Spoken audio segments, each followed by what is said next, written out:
Salut, salut, bonjour mes amours, bonjour tout le monde, j'espère que vous allez bien.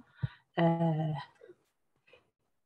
Moi, c'est Christelle, pour ceux qui ne me connaissent pas, et bienvenue dans ma chaîne Chris Penny TV. Je suis très, très, très, très ravie euh, de causer avec vous ce matin, de partager avec vous ce matin, euh, parce que vous savez, euh, dans l'école où je viens, l'Institut Elite Global, on nous apprend à ajouter de la valeur. C'est pourquoi moi, j'ai décidé tous les jours d'ajouter de la valeur aux gens que j'aime, à toute personne que je rencontre. Parce que moi, vous savez, j'aime tout le monde. J'aime tout le monde.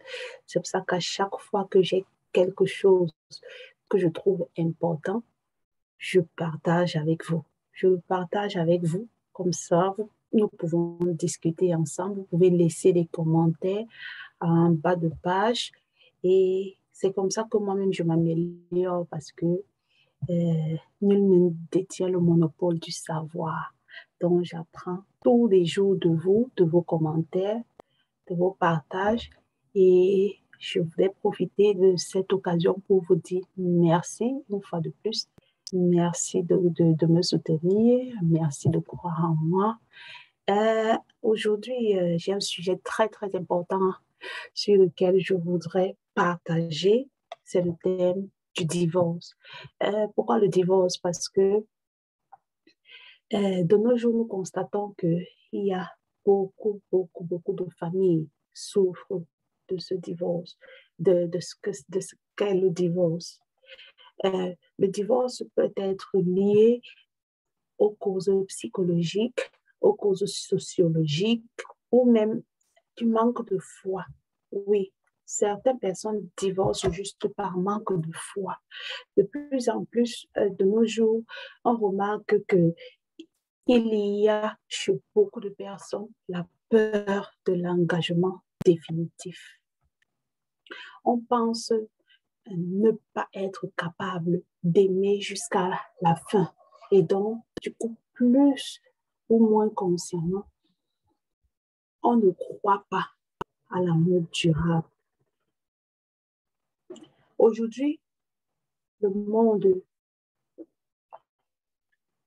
croit à un développement durable, mais pas à un amour durable, pas au couple durable. Ce qui est vraiment étonnant, parce qu'on croit à un développement durable, mais on ne croit pas à l'amour durable. Le Christ a dit, tout couple, même non baptisé, peut découvrir dans la nature même de l'amour, un amour appelé à durer. Ici, il vient juste rappeler que le cœur de l'homme avait oublié.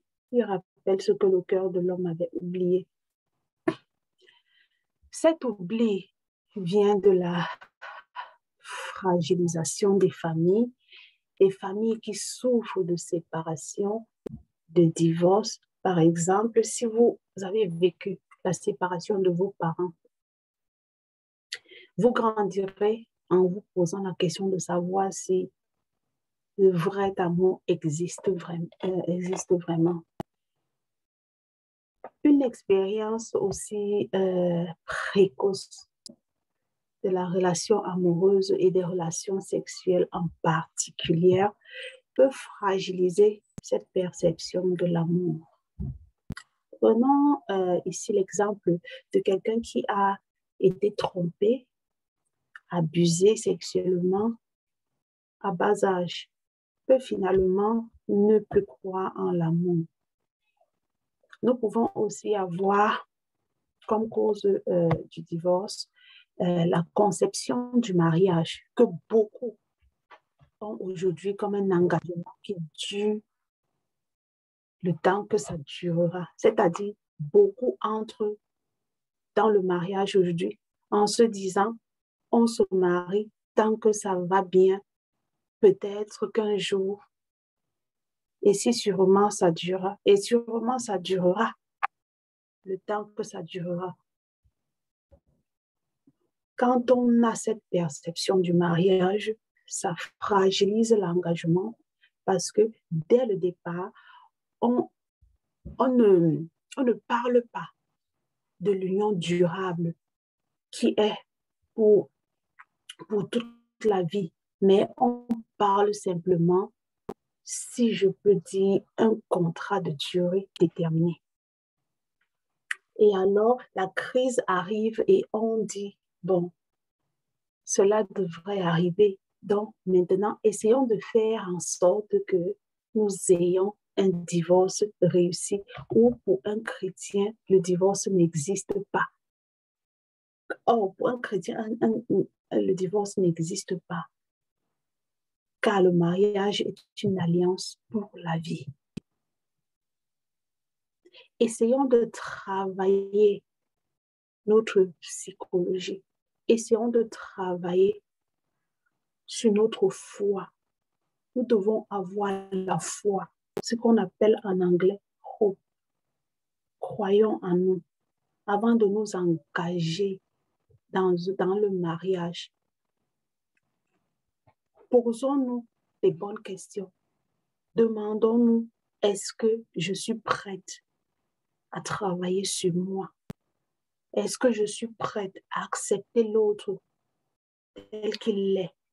Parce que le plus souvent, les 2 premières années de couple, on vit ce qu'on appelle le coup de foudre.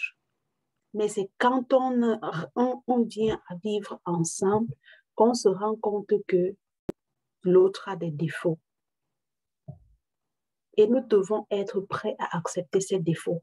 Car quand le divorce survient, ce sont nos progénitures qui souffrent. Ce sont nous-mêmes, nous souffrons.